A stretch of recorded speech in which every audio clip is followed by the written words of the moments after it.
Hello viewers, welcome to my channel Appy kitchen. আজ আমি আপনাদের জন্য নিয়ে এসেছি সুপার ক্রিস্পি, টেস্টি আর তাড়াতাড়ি তৈরি হয়ে যাওয়া একটা স্ন্যাক্সের রেসিপি। দেখতেই পাচ্ছেন এই নাস্তাটা দেখে কতটাই সুন্দর লাগছে, কতটা ক্রিস্পি হয়েছে আর ভেতরে ততটাই সফট হয়েছে। এই নাস্তাটা এত তাড়াতাড়ি তৈরি হয়ে যায়। এই নাস্তাটা আপনার বাচ্চাদের টিফিনে দিতে পারেন আর আপনারা চায়ের সাথে স্ন্যাক্স হিসেবে খেতে পারেন। তো চলুন দেখে ফেলুন। এখানে আমি 1 কাপ সুজি নিয়েছি, 2টো কাঁচা আলু নিয়েছি, একটু ধনেপাতা, একটু রসুন আর কাঁচা লঙ্কা। রসুনটা পুরোপুরি অপশনাল। প্রথমে আলুগুলো খোলা ছাড়িয়ে ভালোভাবে ধুয়ে গ্রেট করে নেব। দেখতেই পাচ্ছেন সব গ্রেট করা হয়ে গেছে। গ্রেট করার পরে ভালোভাবে ধুয়ে সব স্টার্চগুলো আলুর থেকে বার করে নিলাম। গ্যাসের ফ্লেমটা অন করে একটা প্যান বসিয়ে দিলাম। প্যানের মধ্যে একটু রিফাইন তেল দিয়ে দিলাম আর রিফাইন তেলের মধ্যে 2 চামচ জিরে দিয়ে দিলাম। জিরেগুলো তেলের মধ্যে ভালোভাবে হয়ে গেছে। এবার এখানে গ্রেট করা রসুন আর কাঁচা লঙ্কা দিচ্ছি। রসুন আর কাঁচা লঙ্কাটা পুরোপুরি অপশনাল হচ্ছে। কাঁচা লঙ্কাটা আপনারা বেশিও দিতে পারেন আর নাও দিতে পারেন। রসুনটা দিলে বেশ একটু টেস্টটা ভালো হয়।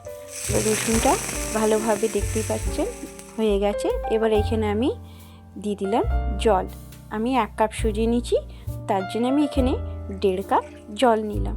এবার জলটা একটু গরম হতে ওর মধ্যে আমি গ্রেট করা আলুগুলো দিয়ে দেবো। গ্রেট করা আমার সব আলুগুলো দেওয়া হয়ে গেছে। এবার একটু এগুলোকে বয়েল হতে দেবো। এইটা জলটা ভালোভাবে বয়েল হয়ে গেছে। এবার আমি এখানে অ্যাড করে দিচ্ছি ধনেপাতা কুচিগুলো। ধনেপাতা কুচিটাকেও ভালোভাবে আলুর সাথে মিক্স করে নিলাম। ভালোভাবে মিক্স করা হয়ে গেছে। একটু জলটা এবার বয়েল হয়ে গেছে। এবার আমি এতে অল্প অল্প করে সুজি মিক্স করবো, কেন একেবারে সুজি মিক্স করে দিলে সুজিগুলো ডেলা হয়ে যাবে। দেখতে পাচ্ছেন অল্প অল্প করে সুজিগুলো জলে মেশাচ্ছি, যেতে সুজিগুলো ডেলা হয়নি। এবার ভালোভাবে পুরো মিক্স করে নেব।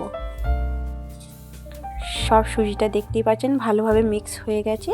এবার আমি এইখানে আর জলটা পুরো শুকনো হয়ে গেছে। এবার আমি এখানে স্বাদ অনুযায়ী নুন আর একটু জিরে গুঁড়ো মশলা হিসেবে দিয়ে দিলাম। এইগুলো ভালোভাবে মিক্স করে নিলাম সুজির মধ্যে।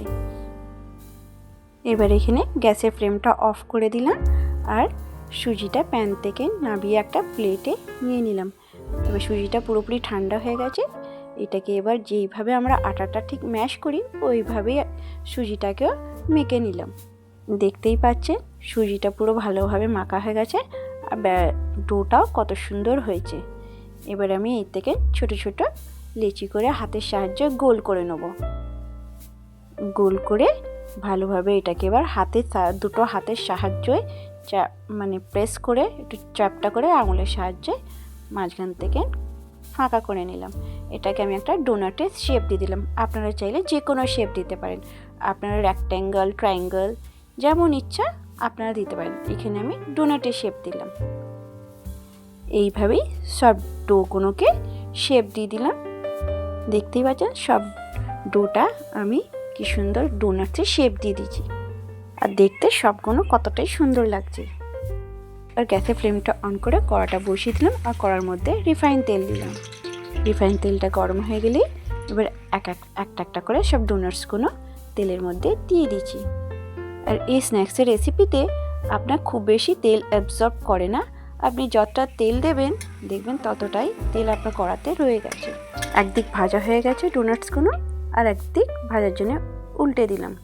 ফ্রেন্ডস, আমার চ্যানেলে যারা যারা নতুন এসেছেন প্লিজ আমার চ্যানেলটাকে সাবস্ক্রাইব করে দেবেন আর পাশে থাকা বেল আইকনটা অবশ্যই ক্লিক করে দেবেন। স্ন্যাক্সগুলো ভাজার জন্য ডিপ ফ্রাই প্রয়োজন নেই, আপনারা অল্প তেলেও ভাজতে পারেন। আমার রেসিপি আপনাদের যদি ভালো লাগলে একটা লাইক দেবেন আর রেসিপি আপনাদের কেমন লাগছে অবশ্যই কমেন্ট করে জানাবেন। আপনাদের সঙ্গে কথা বলতে বলতে দেখতে পাচ্ছেন সব ডোনাটসগুলো কি সুন্দর গোল্ডেন হয়ে গেছে আর ডোনাটসে আমার একটা ব্যাচ ভাজা হয়ে গেল। এইভাবেই সব ডোনাটসগুলো ভেজে নেব।